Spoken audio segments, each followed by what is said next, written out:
Hello everyone and welcome to Cinderful Gaming. I hope you're all doing well, I hope you're all staying safe, and most of all, I hope you're all fighting out war against the Grey.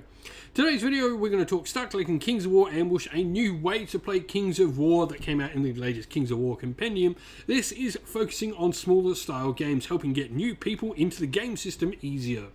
Now, in this video, we're going to take a look at the Forces of Nature army box. Probably one of, I think, the most interesting armies in Kings of War. They have such a cool aesthetic of bringing together all these various pieces from other armies and making, you know, a unique sort of nature-forced army. It's really, really cool. But we're going to take a look at the army box set for that, see how we can use that to start our Kings of War Ambush army, and then look at some other units we can use to expand upon this initial purchase.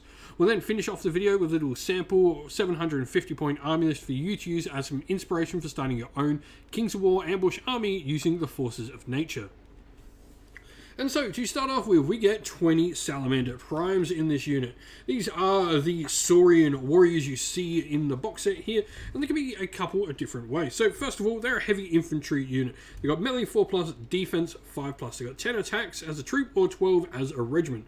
They always have crushing strength 1, but you can choose to exchange their shields for two-handed weapons, which will lower their defense to a 4+, but it will increase their crushing strength to 2 for free. So you can have a couple of different weapon variations on the unit. I think definitely having, 10 of each is a really good way to potentially start with this box set, giving you a nice solid unit that can hold up some troops and a decent damage-dealing piece. Now we then get 30 Naiads as well. These are the underwater sort of, I guess, mer people, you could call them. Now, they build two different kits from this. You can either build as the Naiad Ensnarers, which are the Spearmen. They're going to have the Ensnare rule along with Pathfinder and Regeneration 4+.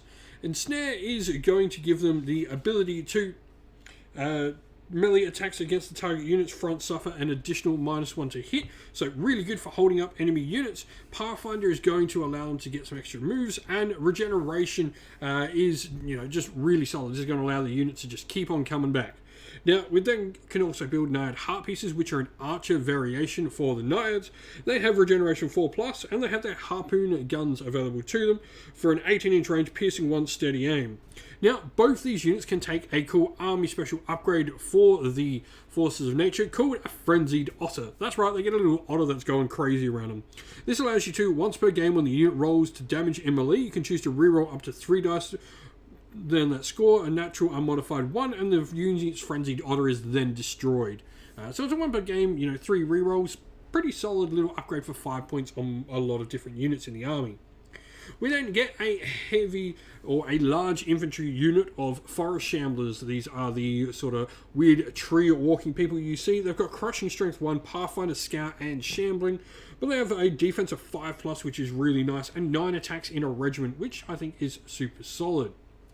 Now, lastly, we're going to get a Druid, which can be used as a couple of different models. You've first of all got the regular Druid, which is a Spellcaster 1, basic stuff like Pathfinder, and then it's got a Heal 2 spell built in.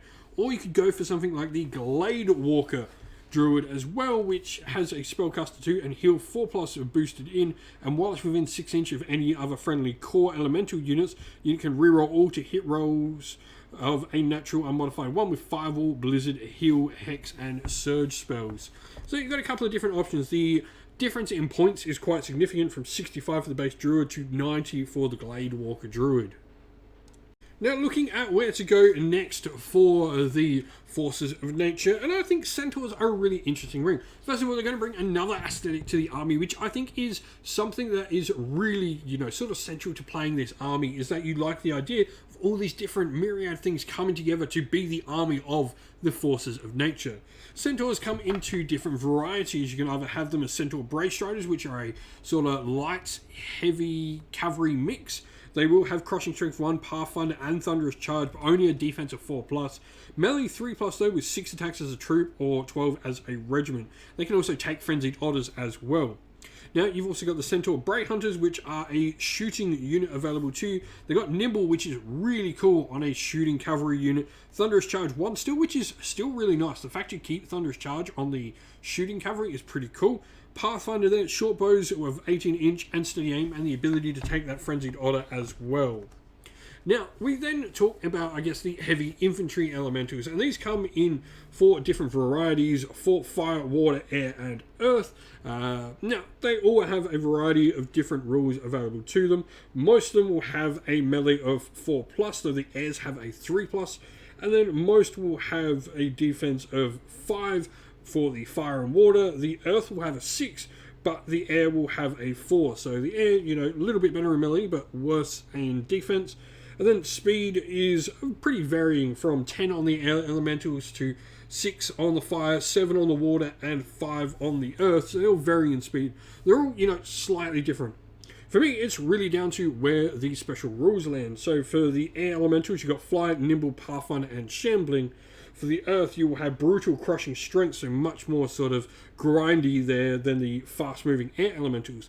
The fire elementals have a Crushing Strength 2, Pathfinder, Shambling, and Vicious, so very combat-orientated. And then the water elementals are very sort of boggy down with Crushing Strength and Regeneration 5+. So they're going to work against different sort of troops. I think this is really, dependent on what your sort of local meta is looking like, on what sort of ones you may be taking. Now, you've then also got the monster variations, so the greater elementals. Once again, all the different sort of base element fires. They're all pretty similar, I guess, in aesthetic to their singular or their heavy infantry counterparts, where, you'll get the more defensive. The faster moving one will be the air. The most offensive one is the fire one. And the water one is sort of a attrition game, where you got that flat defensive block of the earth elementals. Now, a different thing to bring in, and once again, bring like a different aesthetic, though still bringing, I guess, naiads to the fight. These other Worm Riders are going to bring a heavy cavalry infantry unit to your army. With Crushing Strength 1, Pathfinder Regeneration 4+, and Thunderous Charge 2. These are pretty cool models. So they've got Melee 3+, Defense 4, Speed of 7, a pretty solid, large cavalry unit for your force. And so here we have our sample army for you. Now, we've got 1 regiment in the army, and that is going to be our Naiad Ensnarers, who are going to have a Frenzied Otter. I think this is just, a super solid sort of core unit that we can focus around our troops on and focus a lot of our, movement around. Now, we've then got, for troops, 4 of them. We've gone for 9 Heart Piercers, and they're going to take Skirmishers' Boots. This is going to give our shooting unit here Nimble, which is going to be really useful for allowing them to move and make sure they're getting off the shots they want to get off. Meanwhile, we've got 2 units of Salamander Primes. I've gone for 1 with the Sword and Shield, so they're going to be the more defensive unit. This is going to be great for protecting the flank or closing off a lane of combat with, the unit with the shields. Meanwhile, we've got a unit with 2-handed weapons, which is going to be a decent combat force. Another sort of secondary combat piece and something that's a bit more, wieldy and maneuverable, considering the Naiad Ensnarers are sort of better when they get charged.